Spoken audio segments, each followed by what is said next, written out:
पौलुस कहता है अपने पवित्र हाथों को उठा के उसके सामने दुआ करो।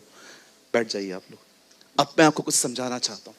यहां देखिए, हाथ उठाकर वो दुआ कर रहा था, इजरायली जीत रहे थे।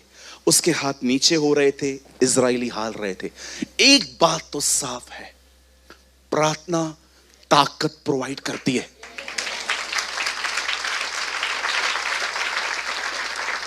मैं आप में से हर एक को एक बात कहना चाहता हूं, बड़े ध्यान से देखें। बाइबल कहती है गिरने से पहले घमंड आता है, ऊंचा उठने से पहले नम्रता आती है। अगर आप किसी को भी देखें जो नीचे आया है, वो इसीलिए आया है क्योंकि उसने घमंड किया है। अगर आप किसी को भी देखें जिसको खुदा ने अभिषेक में उठाया है, हर चीज में उठाया है, ये इसीलिए हुआ है क्योंकि वो नम्र हुआ है। वैसे मैं आपको बताना चाहता हूं, जो आदमी इन दिनों में बैकस्लाइड हुआ है, वो इसीलिए हुआ है क्योंकि उसकी प्रार्थना जिंदगी खत्म हुई है, उसका प्रेयर खत्म हो चुका है। गिरने से पहले घमंड, ऊंचा उठने से पहले नम्रता आती है। और मैं आपको बताना चाहता हूं, बैकस्लाइड होने से पहले, पीछे होने से पहले प्रार्थना जीवन खत्म होता है। जिस आदमी का प्रेयर लाइफ नहीं है, जिस आदमी ने दुआ करना अपने जिंदगी में छोड़ दिया है, वो अपने पुराने स्वभाव को अपने अंदर आते हुए रोक ही नहीं सकता। वो हार रहा है। क्यों हार रहा है? क्योंकि उससे दुआ करना बंद की है। आज मैं आप में से हर एक से पूछना चाहता हूं, क्या आपने यह सिद्धांत सीखा है? हो क्या रहा था यहां पर? एक आदमी प्रार्थना कर रहा है, प्रजा ताकतवर हो रही है। एक आदमी प्रार्थना बंद कर रहा है, प्रजा कमजोर पड़ रही है। एक बात साफ है, याद रखना, प्रार्थना सदैव अभिषेक को लाती है। अभिषेक हमेशा बंधनों को तोड़ता है। अगर आप दुआ नहीं करेंगे, आप कभी उसके अभिषेक के वारिस नहीं हो सकते। आप कभी उसकी उपस्थिति में नहीं चल पाएंगे। मैं आपको बताना चाहता हूं, जितने भी लोग यहां बैठे हैं, बड़े ध्यान से सुने। जब आप प्रार्थना करेंगे, आप पे अभिषेक आएगा। प्रार्थना करने वाले उसकी उपस्थिति में चल पाते हैं। प्रार्थना करने वालों के अंदर खुदावन पत्थर का दिल निकालकर उन्हें मांस का दिल देता है। प्रार्थना करने वाले लोग खुदा की हुजूरी में चल पाते हैं। प्रार्थना करने वालों के लिए वचन खुलता है। प्रार्थना करने वाले लोग दूसरों से प्यार कर पाते हैं। प्रार्थना करने वाले लोग दूसरों की कमजोरियों को उठा के लेके चलते हैं। प्रार्थना करने वाले लोगों में बुद्धि होती है, समझ होती है। क्यों? क्योंकि प्रार्थना करना परमेश्वर से मांगना है। और बाइबल कहती है, मांगो तुम्हें दिया जाएगा, ढूंढो तुम पाओगे, खटखटाओ तुम्हारे लिए खोला जाएगा। How is your prayer life? मुझे बताएं, इस पृथ्वी पर कौन सा वो व्यक्ति था जिसका मन 100% शुद्ध था? जीसस। एक शुद्ध मन रखने वाला व्यक्ति, जब उसे ऐसा लगा कि अब ये सेवकाई 12 में बांटनी है, और 12 हैं कौन, वो पूरी रात दुआ करता रहा। इतना शुद्ध होने वाला व्यक्ति अपनी समझ पे निर्भर नहीं था। उसे कहा, मैं चाहूं तो मैं चूज कर सकता हूं। इतना स्ट्रॉन्ग पर्सन चुनाव से पहले पूरी रात दुआ में था, और सुबह उठा, उसे 12 को चुना, और बाइबल कहती है उन्हें प्रेरित कहा।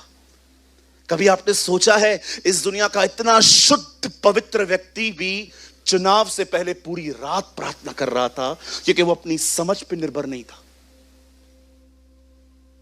हमारी बाइबल में एक ही जगह है जहां पर लिखा है यीशु ने सारी रात प्रार्थना में बिताई, और वो रात थी चेलों को चुनने से पहले। होल नाइट ही प्रे प्रे प्रे। अगले दिन वो उठा और उसने सबको बुलाया। मती, पतरस, याकूब, यूहन्ना, शिमोन जो जलूतुस कहलाता है, यहूदा जब्दी का पुत्र याकूब, सबको बुलाया, और लिखा है उन्हें उसे प्रेरित कहा। कभी आपने सोचा है इस चीज में, हम कितने करप्ट माइंडेड हैं, उसके बाद भी अपने समझ के साथ चलते। एक शुद्ध मन रखने वाला व्यक्ति पूरी रात दुआ कर रहा था, कहीं मैं धोखा ना खा लूं, मैं पूरी तरह से पिता पर निर्भर हूं। उससे कितने लोग हैं मुझे बताएं, जब आप अपना नया घर खरीद करने के लिए जाते हैं या आप अपनी जिंदगी में बड़े बड़े चुनाव करते हैं और आप प्रभु को कहते हैं, खुदा मुझे ये ठीक लग रहा है। याद रखिए, जॉन वेस्ली ने कहा, don't believe in a good vibes, believe in the discernment of the Holi spirit. कभी कभी हम किसी से मिलते हैं और हमें अच्छे वाइब्स मिलते हैं और हमें लगता है हाँ मैं इससे मिला, मुझे अच्छे वाइब्स आ रहे थे। जॉन वेस्ली कहते हैं, don't believe in a good vibes, believe in the discernment of the Holi spirit. तुम्हें किसी के अच्छे फील होने पर बिलीव नहीं करना है, तुम्हें पवित्र आत्मा की परख में विश्वास होना चाहिए। What a man of God, क्या परमेश्वर के दास थे वो। आप बिलीव करें या ना करें, अगर आज जॉन वेस्ली जिंदा होता ना, वो दुनिया के किसी भी कोने में रहता, मैं उसकी चर्च ज्वाइन करता। मुझे थोड़ी कोई सेवकाई का लालच है, मुझे तो परमेश्वर को सुनना है, समझना है। क्या स्टेटमेंट है ना, I don't believe in good vibes, I believe in the discerning of the Holi spirit. चुनाव से पहले उसने पूरी रात प्रार्थना की। आपने देखा उससे अपनी कमी घटियों में क्या किया। 5 रोटी 2 मछली लेके, इतना बड़ा क्राउड था, उसे सिर्फ दिया नहीं, अरे वो खुदा था। उसके बाद भी लिखा है उसे रोटियां हाथ उठाई, शुक्रगुजारी की और कहा जाओ सबको बांटो। धन्यवाद की प्रार्थना कर रहा है। Thank you father, thank you. लाजर को जिंदा करने से पहले प्रार्थना कर रहा है। ओ जब वो तकलीफों में था, कई घंटे प्रार्थना करने लगा एक लाइन से, पिता हो सके तो ये प्याला हटा, पर मेरी नहीं तेरी इच्छा पूरी हो। आप देख रहे थे जीसस कितना प्रेयर करता था, वो कितना पिता पे निर्भर था। प्रार्थना है क्या? जानते हो प्रार्थना करते कौन है?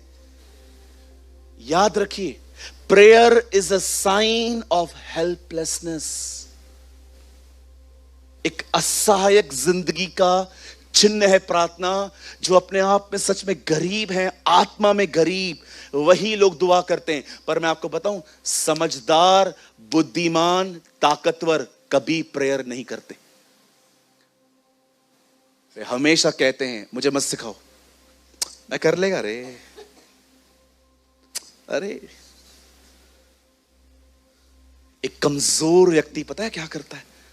वो खुदा के सामने जाता है, फादर। यीशु को देखो, एक कंप्लीट व्यक्ति जिसने कभी सिन नहीं किया है, वो घुटनों पे आके कहता है, पिता कल मैं 12 को चुनने जा रहा हूं, मुझे बता वो कौन कौन है। एक मनुष्य होने के नाते जैसे हमें खुदा को सुनने में स्ट्रगल होता है, उसे भी होता था। और पूरी रात लग गई। मूसा को 40 दिन लग गए मात्र 10 बातें समझने में कि खुदा 10 आज्ञाएं कौन सी दे रहा है। और पूरी रात वो बैठा, अगले दिन वो उठा। आज मैं आपसे पूछना चाहता हूं, है आपकी कोई प्रेयर लाइफ? कुछ लोग पैसे जमा करने के चक्कर में अच्छी अच्छी नौकरियां करते हैं, खुदा आपको और बरकत दे। पर मैं आपसे पूछना चाहता हूं, जॉब के साथ साथ क्या आपने प्रेयर लाइफ भी मेंटेन की है? मेरा दोस्त है, बेंगलोर में रहता है, 3.5 लाख रुपया उसकी महीने की सैलरी है, बहुत बड़ी मल्टीनेशनल कंपनी में जॉब करता है। मेरा एक बहुत अच्छा मित्र है, वो बेंगलोर में रहता है। कभी कभी बात होती है उनसे मेरी, मुझे बोलते हैं ब्रदर मुझे है ना 9 बजे सुबह पहुंचना पड़ता है और सिर्फ 4-5 बजे तक काम करता हूं, उसके बाद कभी कभी मुझे ओवर टाइम करना पड़ता है जिसका मुझे एक्स्ट्रा मिलता है। तो मैं उसको बोलता हूं, ब्रदर आप फिर दुआ कब करते हो? बोलता है, ब्रदर मैं सुबह 6 बजे उठता हूं, खुदा के साथ समय बिता के फिर अपने काम पे जाता हूं। यही तो खुदा ने ठहराया था। परमेश्वर ने आदम को कौन से दिन पे बनाया? कौन से दिन पे बनाया? 6 डे पे। परमेश्वर ने खुद 7वें दिन क्या किया? 7वें दिन। अब ये बताओ, आदम का पहला दिन खुदा का कौन सा दिन था? आदम का पहला दिन खुदा का 7वां दिन था। मतलब जिस दिन आंखें खुली आदम की, उस दिन प्रभु आराम में था और खुदा ने कहा आ मेरे साथ आराम कर। हम सोचते हैं काम मंडे टू सैटरडे करते हैं, संडे आराम करते हैं, खुदा का कैलेंडर है संडे से स्टार्ट होता है, पहले आराम कर फिर काम पे जा। यही तो वो चाहता है कि आप ब्लेस्ड हो। वो बुद्धिमान परमेश्वर है, वो जानता है उससे अलग होके आप कुछ नहीं कर सकते, पर उसके साथ रह के आप सब कुछ कर सकते हो।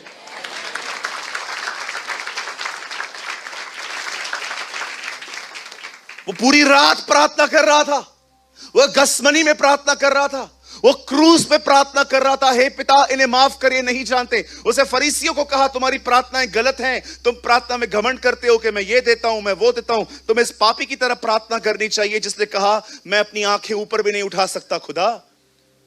उसे चेलों को सिखाया एक विधवा जो हेल्पलेस है उसकी तरह प्रार्थना करना सीखो, बार बार प्रभु के पास जाना सीखो। उससे अपने चेलों को कहा जाओ विनती करो कि खुदावन अपने मजदूरों को भेजे। आपने देखा वो पहाड़ों पे दुआ करता था, चलते चलते दुआ करता था, नालों के बाजू में दुआ करता था, बैठ के दुआ करता था। यीशु के पास कोई पर्सनल रूम नहीं था, उसने हर जगह पे अपने प्रेयर की प्लेस चुन के रखी थी। हालेलुया। कितने लोग मेरी बात समझ पा रहे हैं? ओ लर्न टू प्रे।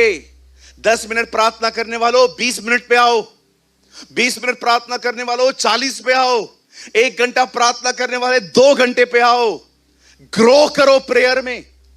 ब्रदर मैं भी चाहता हूं मैं बहुत प्रेयर करूं, पर मेरे पास वर्ड्स नहीं होते, टॉपिक्स नहीं होते। शांत करके बैठो पहले। अब मुझे एक बात बताओ, जो प्रार्थना ऐसे करेगा, स्वर्गीय पिता मैं यीशु मसीह नासरी के नाम में आपके पास आता हूं, आप महान अनुग्रहकारी दयालु और बहुत अच्छे, पर ऐसी प्रार्थना 1 मिनट में पूरी नहीं होगी तो क्या होगी? कुछ लोग प्रेयर नहीं करते, दौड़ते। कहो बाजू वाले को भागना नहीं है जी। बोलिए बाजू वाले को प्रार्थना में रुकना है, भागना नहीं है। आराम से बात करो ना, ड्यूटी क्यों पूरी कर रहे हो? आराम से बात करो, आराम से, शब्द शब्द, आराम से बात करो। यीशु की प्रार्थना देखी आपने? कितनी ब्यूटीफुल प्रेयर है। ऐ हमारे पिता, नॉट यहोवा शालोम, नॉट यहोवा सकीनू, नॉट यहोवा यीरे, पिता तू जो स्वर्ग में है। Oh our God is in heaven. तेरा नाम पवित्र माना जाए, तेरा राज्य आए, तेरी इच्छा पूरी हो। पुराने नियम की प्रार्थनाएं हैं, मुझे आशीष दे, मुझे बरकत दे, मेरे दुश्मनों को हरा। साइड, तेरा नाम पवित्र हो, तुझे आदर मिले, तुझे महिमा मिले। इतना प्यारा परमेश्वर है जब कहता है ठीक है मेरा फिक्र किया ना, अब मैं तुम्हारी फिक्र करता हूं, अब तुम ये मांग सकते हो, मुझे रोटी दे, मेरे अपराधों को माफ कर, मुझे बुराई से बचा। आप बाद में आए हो, पहले वो आया है। वो बाद में, आप बाद में आए हो जी, वो पहले आया है। हमारी प्रार्थना ऐसे शुरू नहीं होती है कि हमें रोटी दे, कुछ लोग की होती होगी, लेकिन यहां पर दुआ क्या है? तेरा तेरा तेरा। आप बिलीव करेंगे, मुझे एक जगह पे इस प्रार्थना को सिखाने के लिए 4 दिन लगे थे। 4 डेज सेमिनार था जिसका नाम था अवर फादर इन हेवन। मुझे एक जगह पे 4 दिन लगे थे मात्र ये प्रार्थना को प्रीच करने के लिए। ये इतनी गहरी है। और अंत में राज्य, पराक्रम और महिमा सदा और सदा तेरे हो। मैं